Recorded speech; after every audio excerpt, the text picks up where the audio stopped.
This program is designed to provide general information with regards to the subject matters covered. This information is given with the understanding that neither the hosts, guests, sponsors, or station are engaged in rendering any specific and personal, medical, financial, legal, counseling, professional service, or any advice. You should seek the services of competent professionals before applying or trying any suggested ideas.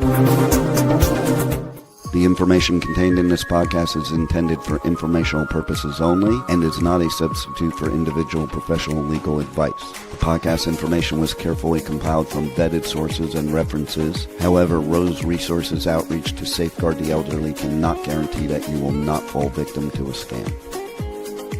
Let's talk about scams. It's the must-listen show for anyone who wants to protect themselves and their loved ones from scams. Every Tuesday at 8 a.m. Pacific Time on K4HD Radio, Joyce Petrowski, founder of Rose, and her guests will provide valuable insights and practical tips on how to recognize and protect yourself from scams. And now, here is your host, Joyce Petrowski.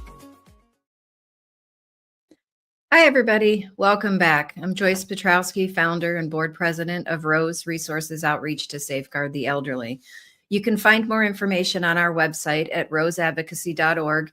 You'll also find our social media channels, and you can subscribe down at the bottom of the homepage to our emailed and or mailed newsletter that we send out every month to get more information on scams and how to protect yourself.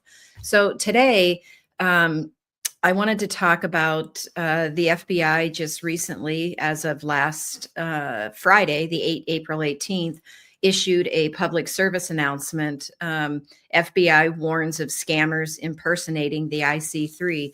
But before we get into that, I just wanted to give you a little bit of background on what the IC3, what that department actually is. So it started back in 2000, and they receive complaints. They're a division of the FBI where you file complaints and of all types of cybercrime, including online fraud and a lot of other types of fraud and cybercrime. And in 2003, well, let's say when they first started it, it used to be called the Internet Fraud Complaint Center, the IFCC. But in October of 2003, they renamed it to the Internet Crime Complaint Center, which is how they got the I, the C as in cat, and then the number 3. And that was to basically, so no one would distinguish it as internet fraud. So it would include all types of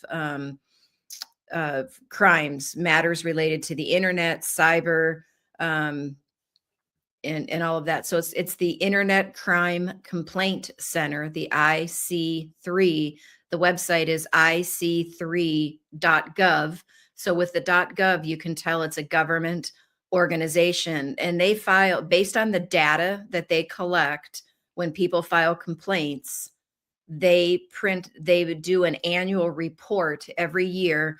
Very comprehensive. It includes, breaks things down between different age populations, breaks things down between number of victims, amount of losses, and it will even talk about, give you more detail on some of the most reported crimes that year, just a wealth of information. And then they take it a step further, and they take that report with all the complaints and say, we're going to do an elder fraud report, which is for the age population of 60 years old and older. And then they publish that one. Now, I did just look this morning, and for the reports for 2024 are not on their website, but they should be out any day. I'm very, very curious, especially with the elder fraud report, to see what the statistics are for the calendar year 2024.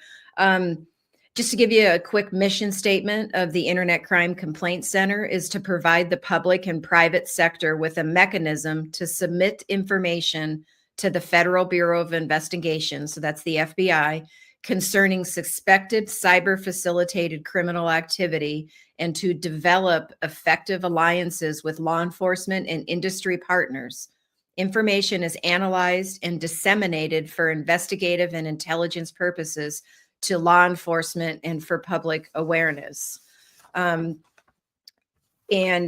just to give you some history on from 2019 to 2023, based on the Internet Crime Complaint Center's reporting. In 2019, and again, this is all age populations, there were $3.5 billion in reported losses. That was in 2019.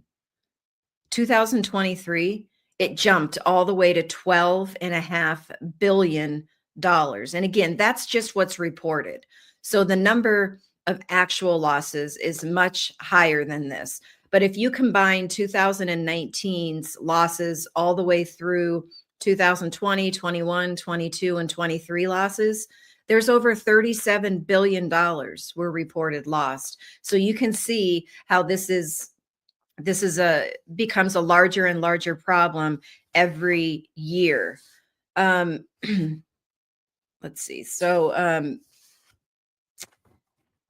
the IC3 is a forum for people to report their crimes.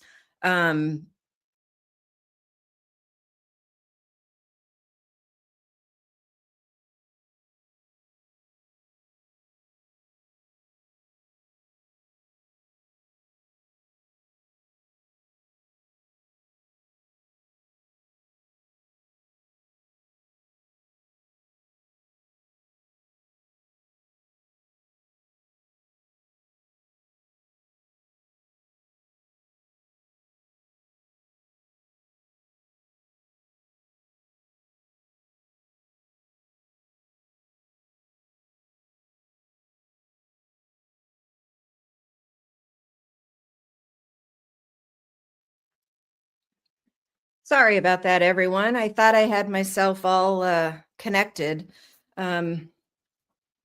this morning, and I didn't. I was missing one of my connections, and so everything started buffering, and I lost connection. So give me just a second here to get my earpiece back in. Those of you that are watching get to watch me finagle with this. It's always a pain. I should probably just wear those big headphones. Or maybe I'll start doing that. But anyways, back to what I was saying. The Internet Crime Complaint Center is a place for people to report their internet crimes when they've become a victim. And then the IC3 takes this information and distributes it out to the relevant law enforcement departments. So if somebody is in Florida and they're filing the report that they've been a victim, then that information is going to get disseminated to the different law enforcement offices in Florida, in the area where this person lives. So now we're going to get to the public service announcement that they issued. Again, I said it was on April 18th, which was just last Friday. So when the FBI issues these public service announcements, it's because they've seen an uptick in this activity that they're talking about. And they've seen an uptick in scammers are impersonating the IC3 department, just like they impersonate all other. They've impersonated a wide variety of other government agencies. They impersonate larger, more well-known companies. I always, even in the presentations, I use Amazon as an example. Scammers love to impersonate Amazon because they know the majority of us have an Amazon account. Whether we use it or not, it's a different story, but the majority of us have one.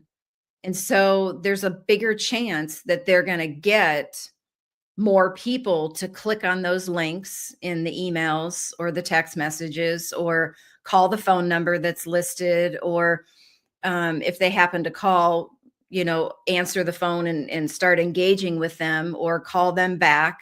Because I have seen where people have shown me that scammers actually have started leaving voicemails. I know a lot of times they'll say that they'll just hang up, but I've actually listened to some people's voicemails that scammers have left. So now, whether it's them or whether they've got some computer software out there leaving those voicemails, not too sure about that. But they're always looking for ways to up their game. So scammers are out there impersonating the Internet Crime Complaint Center. And just between December of 23 and February of 25, so a little over a year, the FBI had received more than 100 reports of the IC3 impersonation scams. So here's how it works. And in the show notes, you're going to see where we've given you the link to the actual public service announcement if you want to go there and read it. So the people that complained said the initial contact that came from the scammers varied. Some people received an email, some people received phone calls, other people were approached on social media or other types of online forums. So again, they have a wide, if we go back to our anatomy of a scam, what's the first part of that is the scammer has to make contact somehow, right? And we've talked about phone calls, text messages, social media, online chat forums, online games, dating sites, emails, just a whole wide variety of ways they can make contact. But almost all of those complaints that the FBI received, the scammers claim to have recovered the victim's lost funds or offered to assist in recovering the funds. So they're basically, it's a claim in a ruse to re-victimize those who have already lost money to scams. Here's a recent example of how this impersonation scheme indicates. It indicates that scammers create female persona profiles on social media networking sites, and then they join groups for financial fraud victims, representing themselves as fellow financial fraud victims. And then the scammers recommend actual victims reach out to a male persona, and that person alleges to be the chief director of the Internet Crime Complaint Center. And they've noticed a lot of that has come via Telegram. I'm not too familiar with Telegram, but I understand it's another chat service, another way to communicate.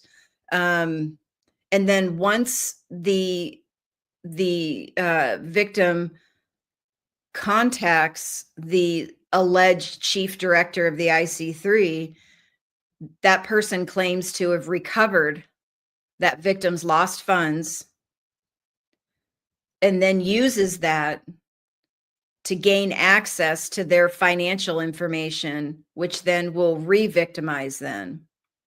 So this is going to be especially for the people out there that, one, have already fallen victim to an internet crime and have, whether you've reported it or not, if you're in a group specifically for financial fraud victims, and there could be a wide variety of those types of groups out there, right? It's like a support group for just about anything.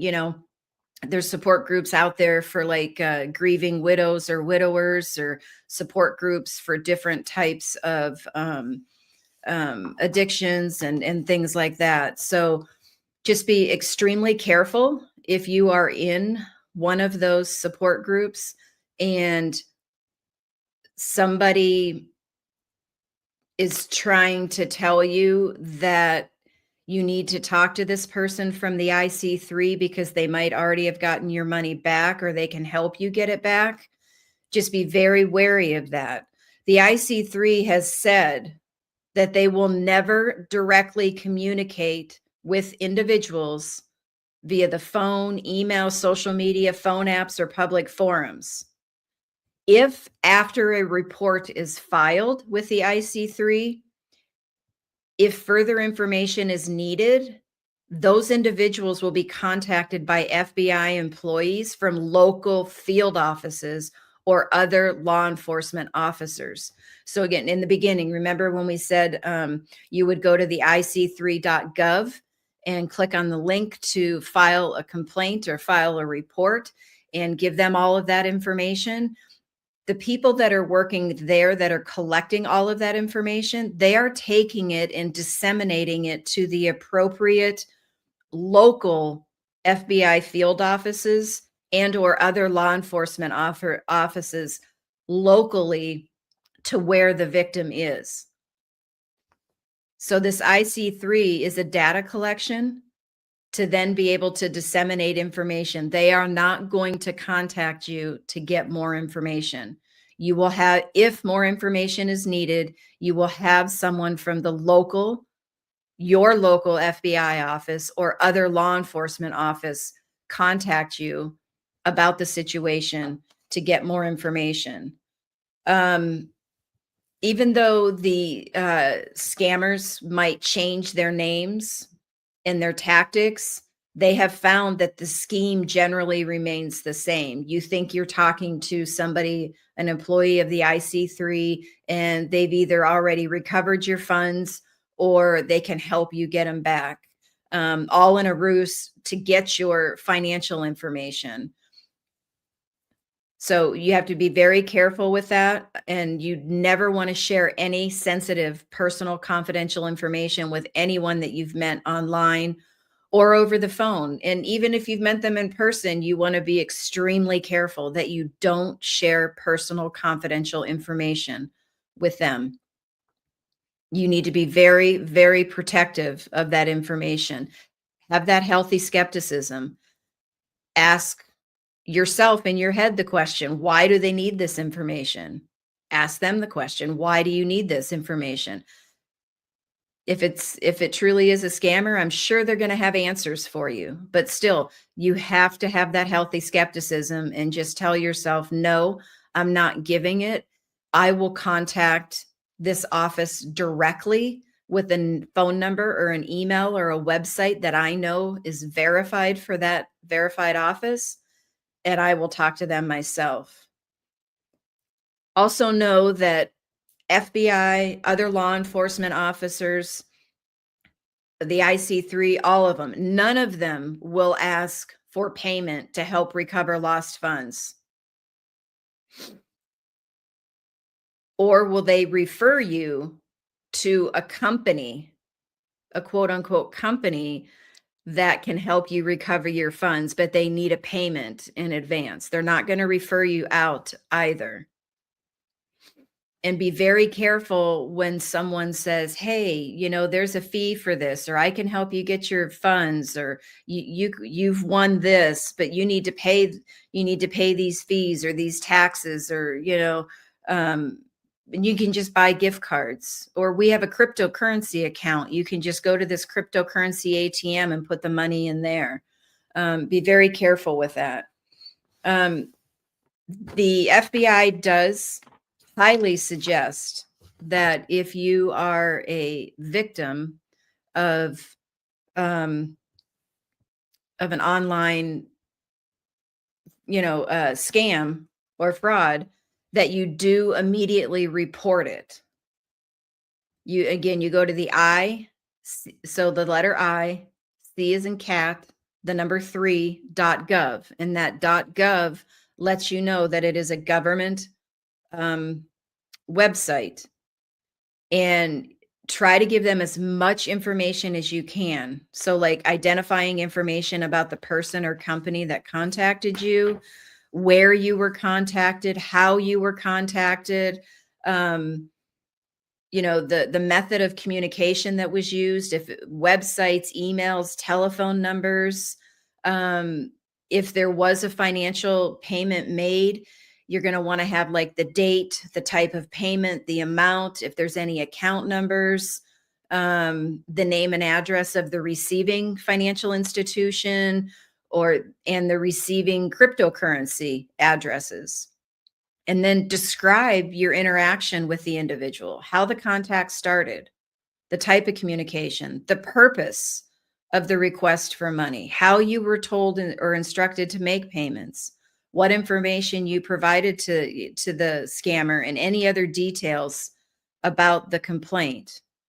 There is a notation here in the public service announcement that says victims age 60 or over who need assistance filing an IC3 complaint can contact the Department of Justice Elder Justice Hotline, and there's a phone number in there. I will read it to you. It's 1-833 and then fraud, FRAUD 11. So that's 1-833-372-8311. And again, we have the website, the link to this public service announcement in our show notes that you can go directly to the PSA, and you can find all of this information with this phone number. If you're 60 or over and you need assistance filing the complaint form, you can call the Department of Justice Elder Justice Hotline, and they will help you file the complaint. If you want to do it yourself, it's ic3.gov, and that'll take you directly to the page where you click on the button to file a complaint with them. And as soon as we have the IC3 report for 2024, we'll do an episode with that. And we will also, when the elder fraud report comes out for 2024, we will highlight that to see what the statistics are for 2024. So again, if you can't get to the link in the show notes, you can always just type in your internet search bar, FBI public service announcement, April 18th, 2025, and it should pop right up and you can find it that way. But just to recap, just know that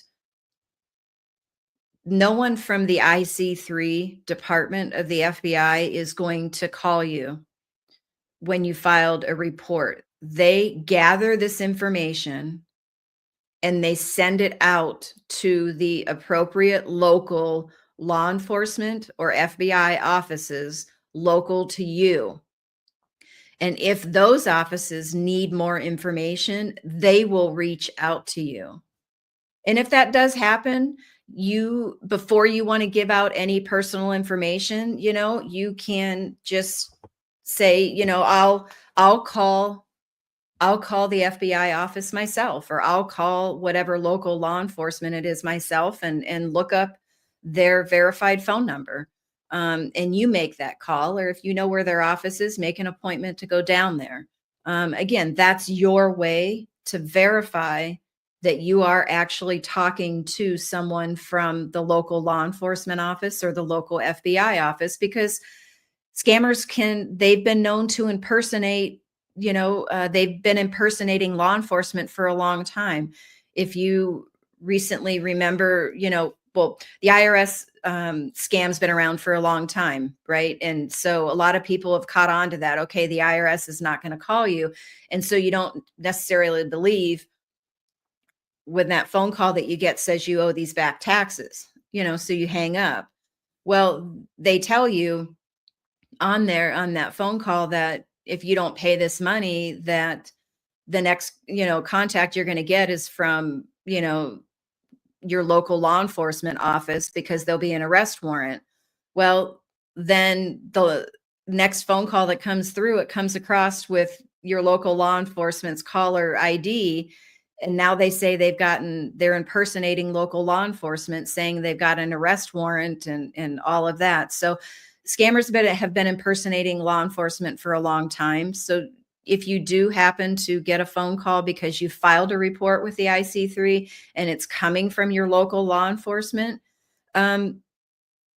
you still don't have to give any information out. You can find the verified phone number to the local law enforcement office and call them directly back. That way, you know that you are talking to that local law enforcement office and you are not just relying on what someone is telling you. Because, scammers can just tell you, oh, I'm from, the Phoenix Police Department, or I'm from the local FBI office in the city of Phoenix, and we have some questions on this report you filed. And you very well might have filed a report, and so you think it's all legitimate, but it could just be the perfect timing for the scammers. And so that's why it's always good for you to verify, to look up that local law enforcement office's phone number and then call them back, or make an appointment and go down to their office and answer their questions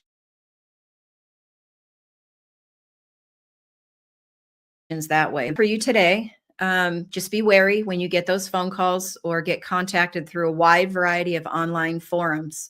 Somebody, trying to help you, get your money back, especially if you're in one of those groups for financial fraud victims, right?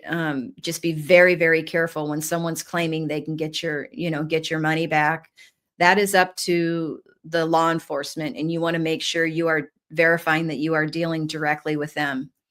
So you can go to our website at roseadvocacy.org and find some more resources and tips and tools on how to protect yourself. You can sign up for our monthly emailed or mailed newsletters at the bottom of our homepage on our website. You'll also find our social media links on there as well. We're on Facebook, LinkedIn, Instagram, and then our YouTube page. And if you have any questions or want to hear a certain topic, you want to hear us discuss more about something in particular, send us an email. You can send it to info@roseadvocacy.org, or you can just go to the homepage of our website, roseadvocacy.org, and go all the way down to the bottom, and it'll say contact us, and send us a message that way. And we will get back to you. So thank you for joining us today. And remember to always verify who you are dealing with before you give out any personal confidential information or any financial information. Next week, we are going to dive into how do you know if you're on a legitimate website or is it a fake website? Possibly a scammer's website. So we're going to dive in on some tips on how to determine whether it's a legit website or a fake website. So tune in next Tuesday at 8 a.m. and we'll have some tips on how to do that. Thank you, everyone. Well, that's all the knowledge for this episode. Tune in every Tuesday at 8 a.m. Pacific Time on K4HD Radio at k4hd.com as Joyce explores a variety of knowledge so you have the power to make scam protection your healthy habit. And until then, feel free to reach out to Joyce and let's talk about scams.